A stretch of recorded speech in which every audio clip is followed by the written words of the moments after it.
પણ વ્રજ જેવી રેણુ વૈકુંઠમાં છે? તો પૂછ્યું કે વ્રજની રેણુ કેવી? તો કહ્યું મુક્તિ કહે ગોપાલ સો મેરી મુક્તિ બતાય. એકવાર મુક્તિ વિચારમાં પડી અને કહેવા લાગી પ્રભુને કે પ્રભુ, હું તો બધાની મુક્તિ કરાવતી ફરું છું, પણ મારી મુક્તિ ક્યારે? મુક્તિ કહે ગોપાલ સો મેરી મુક્તિ બતાય. ત્યારે ઠાકોરજીએ કહ્યું કે વ્રજરજ ઉડી મસ્તક લગે તો મુક્તિ મુક્ત થઈ જાય. આ વ્રજની રજ ઉડીને તારા માથે લાગે ને તે મુક્તિ તુંય મુક્ત થઈ જાય. એવું મહાત્મ્ય આ વ્રજની રજનું છે. વ્રજમાં મહત્તા રજની છે. અને આ રજ ક્યાં છે? કોની કોની રજની મહત્તા છે? એટલે તો મધુરાષ્ટકમાં મહાપ્રભુજી કહ્યું ને, રેણુર મધુરા. રેણુ મધુર છે. રજ ક્યાં અને કોની કોની? વ્રજમાં આટલી રજની મહત્તા, આટલી રજ એ વ્રજનો વૈભવ છે, જે વૈકુંઠમાં નથી મળતો. એમાં પહેલી રજ છે ઠાકોરજીના ચરણારવિંદની રજ. બીજી રજ છે ગોપીઓના ચરણની રજ. વંદે નંદ વજસ્ત્રીણામ પાદ રેણુમ અભિષ્ટ સહ. જે ઉદ્ધવજીએ કહ્યું, આશા મહો ચરણ રેણુ જુષા મહમ. કોઈ ગુલબલતા ઔષધિ મને બનાવો, એનાથી શું થશે, શું મળશે? તો કે ગોપીઓની ચરણ રજ મને મળશે.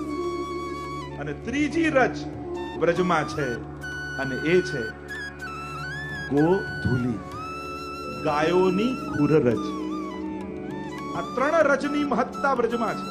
એટલે જ આપણે ત્યાં મુહૂર્ત શાસ્ત્રમાં પણ અમારા વલ્લભપુરમાં તમે લગ્નની કંકોત્રીમાં જુઓ ને તો વિવાહનો સમય કયો લખ્યો હોય?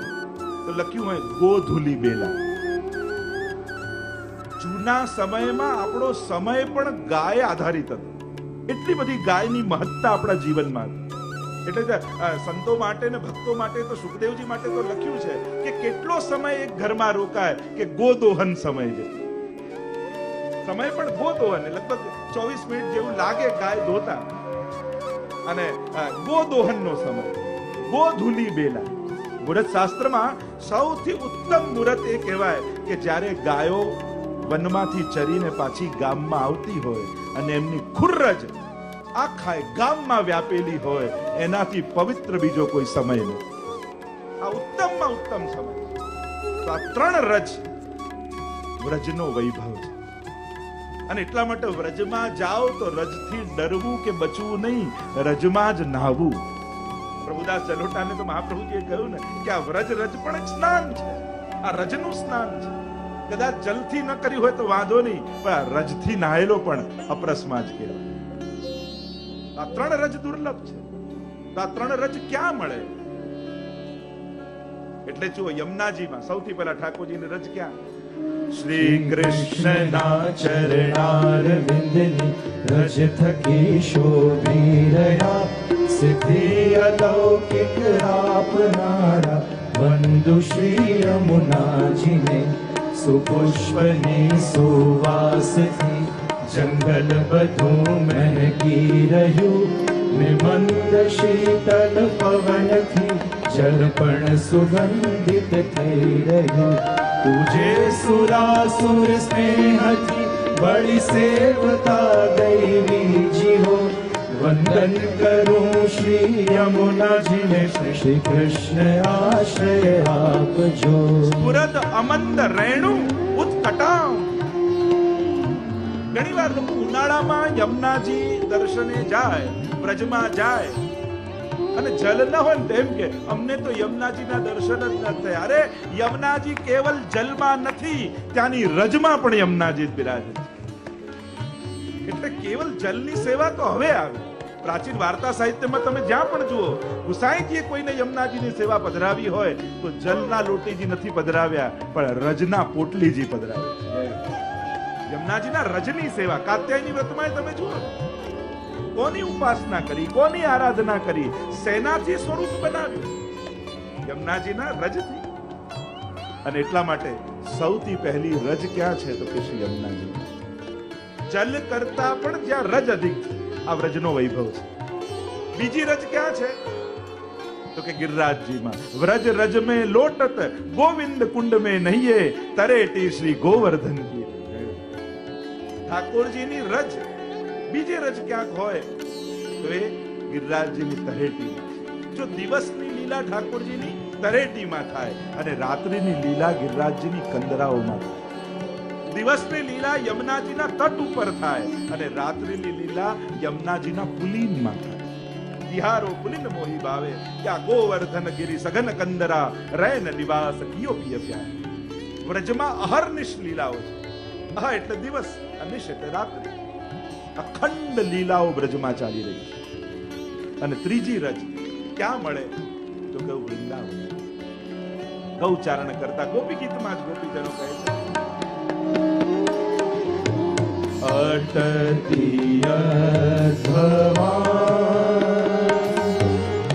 અંહિકાનનમ ત્રુટિર્યુગાયતે ત્વામપશ્યતામ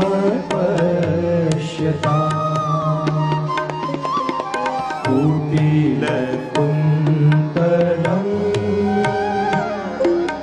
શ્રીમુખં ચ તે જડ ઉદીક્ષતા વક્ષ્મકૃદૃશાં. ગોરજ છૂરિત શ્યામલમ ધનરજસ્વલમ. પ્રભુનું મુખારવિંદ એ રજથી મંડિત થયું હોય અને એમે આપણા ઠાકોરજી છે ને બહુ વ્યવસ્થિત રીતે તૈયાર થયા હોય ને એના કરતા અવ્યવસ્થિત હોય ને ત્યારે વધારે સુંદર લાગે, વિખરાયેલા વધારે સુંદર લાગે.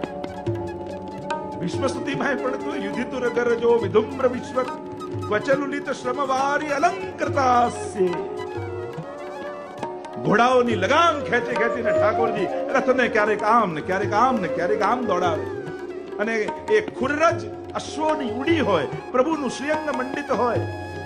શ્રમવારી સાધારણ લૌકિક ભાષામાં પરસેવો કહીએ, પણ પ્રભુ તો રસોવઈ સહજ રસ સિવાય કાંઈ નથી. શ્રમવારીથી અલંકૃતા સુશોભિત છે. હવે વિચાર કરો તમે, કોઈના વાળ વિખરાયેલા હોય, ધૂળથી ખરડાયેલો હોય, પરસેવે રેપ જેબ હોય, એ સુંદર લાગે? એ તો કદરૂપો લાગે. મહાપ્રભુજી કહે કે પ્રભુ સુંદર એટલા માટે લાગે છે, એનું એક જ કારણ છે, કારણ કે આ જે શ્રમ છે ને એ ઠાકોરજીએ ભક્ત માટે કરેલો છે, એટલા માટે પ્રભુની સુંદરતા નીકળી છે, એમના સૌંદર્યમાં અભિવૃદ્ધિ થઈ રહી છે, કારણ કે ये जो श्रम प्रभु ने किया है वो भक्तों के लिए किया. अव्यवस्थित વધારે સુંદર લાગે. અહીંયા કહ્યું કુટિલ પુંતલમ શ્રીમુખં ચ તે જડ ઉદીક્ષતામ પક્ષ્મકૃતૃષા. વિખરાયેલા પ્રભુ વધારે સુંદર લાગે. આ પ્રભુની શોભા છે અને એટલા માટે આ રજની મહત્તા બ્રજમાં છે, રેણુની મહત્તા છે. હાથમાં વેણું જોઈએ. પ્રભુ કે વૈકુંઠમાં હું શંખનાદ કરું છું. ગોપીઓ કહે એ આયુધ છે, વાદ્ય નથી. શંખ ચક્ર ગદા પદ્મ ચાર આયુધ કહેવાય, હથિયાર કહેવાય. અને પ્રભુ શંખ વગાડો ને તો નજીક ઉભેલા એ દૂર ભાગી જાય, અને વેણું વગાડો તો દૂર દૂર ઉભેલા એ નિકટ આવી જાય. અમારે તો વેણુધારી પ્રભુ જોઈએ, શંખધારી નહીં. ઠાકોરજી કહે ત્યાં ગરુડ આસન પર બિરાજું છું. ગોપીઓ કહે અમારે ગરુડ આસન પર બિરાજેલો પરમાત્મા નથી જોઈતો, અમારે તો ગાયોને ચારતો અમારો કન્હૈયો જોઈએ. આપની શોભા ગાયથી છે અને ગાયન મેં બસવો હી ભાવે, આપને જ અહીંયા ગમે છે. અને એટલે જ તો પ્રભુ વૈકુંઠ છોડીને આપ. અને સૌથી મોટો વાંધો વૈકુંઠ આવવાનો અમને એ છે કે ત્યાં આપની બાજુમાં સિંહાસનમાં રાધાજીની જગ્યાએ લક્ષ્મીજી બેઠા હોય. સૌથી મોટી તકલીફ અમને ત્યાં, કારણ राधे कृष्ण राधे कृष्ण राधे कृष्ण और राधा निकाल दो तो आधे कृष्ण आधे कृष्ण आधे कृष्ण. हमारे लिए तो राधा के बिना श्याम भी आधा है. આપની શોભા રાધાજી સાથે છે, ત્યાં લક્ષ્મીજી જોડે નહીં. અમારે નારાયણ નથી જોઈતો જે લક્ષ્મીજી નિકટ બેઠો.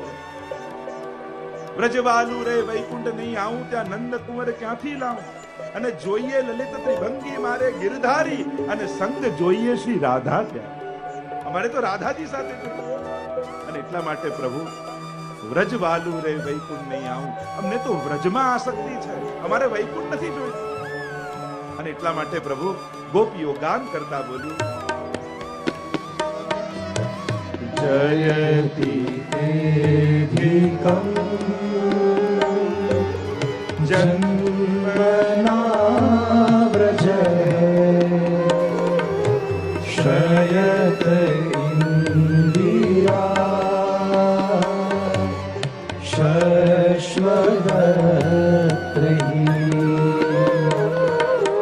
દયિત દૃશ્યતા દીક્ષુતાવતા સ્વયી ધૃતા સ્વામ વિચિન્વતે. એમ થાય છે કે 5 દિવસ આ જ શ્લોક પર ગાઉં, પણ એવું નહીં કરું. આગળ વધે. એક એક શબ્દોમાં વ્રજના કેટલા રસો સમાયેલા. દૈત, હે દયાલુ, સંબોધન કરે. કૃપાલુ અને દયાલુમાં ફરક એટલો, સંજોગ જોઈને જે ભાવ જાગે એનું નામ દયા, અને સ્વભાવગત જે કરુણા થાય એનું નામ કૃપા.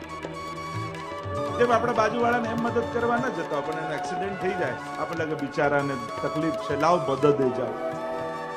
સંજોગ વિપરીત થયા ને જે ભાવ આવે એનું નામ દયા. પણ જે સ્વભાવગત કૃપા ભગવાનનો પુરુષાર્થ નથી, કૃપા એ ભગવાનનો શોખ નથી, કૃપા એ ભગવાનનો સ્વભાવ છે. શોખ અને સ્વભાવમાં ફરક શું? કરવાની ઈચ્છા હોય ત્યારે કરીએ, અને ન કરવાની ઈચ્છા હોય ત્યારે ન કરીએ, એનું નામ શોખ.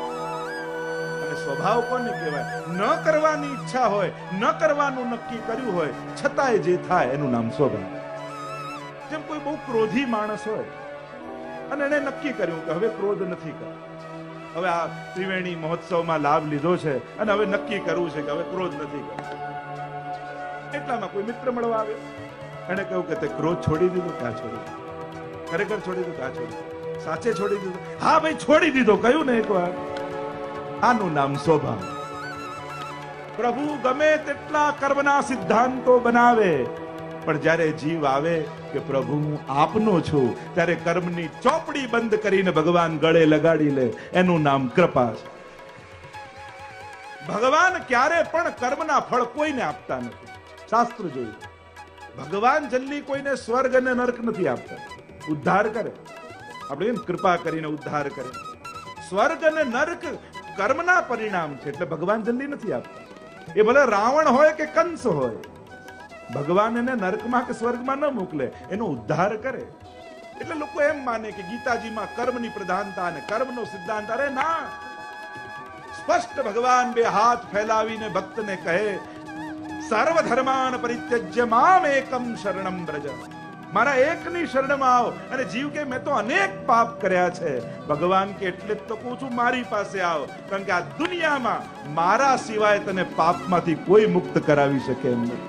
અહમ ત્વા સર્વ પાપેભ્યો મોક્ષયિષ્યામિ મા શુચ. સજા આપે ભગવાન નહીં, ક્ષમા આપે ભગવાન. તમે જાઓ ને હિસાબના ચોપડા ખોલીને બેઠો, એનું નામ પરમાત્મા નહીં, એનું નામ ઈશ્વર નહીં, એનું નામ ભગવાન નહીં, પણ ચોપડાઓ બંધ કરી અને તમને ગળે લગાડી લે, એનું નામ પરમાત્મા. અને એટલા માટે જીવનમાં એક સૂત્ર લખી રાખજો, ભગવાન પાસે જવાનો જ્યારે પણ અવસર મળે, ભગવત સેવા કરવાનો જ્યારે પણ અવસર મળે, ત્યારે પોતાના કર્મોને યાદ કરીને બેઠા ન રહી જતા.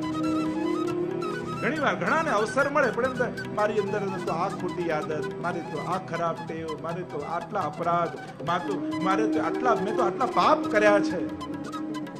અરે પ્રભુ સિવાય પાપમાંથી કોઈ છોડાવી શકે એમ નથી. પ્રભુ જ તો એક છે. કાળ, કર્મ અને સ્વભાવ ત્રણેયનું અતિક્રમણ કરીને જે સ્વીકારે એનું નામ જ કૃપા છે. અને એટલા માટે જ્યારે પણ પ્રભુ પાસે જવાનો, પ્રભુના સત્સંગમાં જવાનો, ભગવત સેવા કરવાનો અવસર મળે, ત્યારે પોતાના પાપનો વિચાર કરીને અળગા ન રહેતા. ઉલટાનું દોડજો, ધાવન નિમિલ્લવા નેત્રે નસ્ખલે ન પતે દિય. भागवत जी तो कहता है कि ये मार्ग ऐसा है भक्ति मार्ग का, आंख બંધ કરીને દોડો. અહીંયા પડવાનો કે વાગવાનો ભય નથી, કારણ કે જેણે ઊભા કરતા કર્યા છે ને, એ તમને ક્યારે પડવા નહીં. ઘણી ઘણીવાર માં ચલાવતા શીખવતી હોય ને બાળકને ત્યારે આંગળીઓ છોડે અને દૂર ઊભી રહીને કે આવ બેટા, અને બાળક દોડતું દોડતું જ્યાં ત્રાસુ થઈને પડવા જાય દોડતી જઈને ખોળે.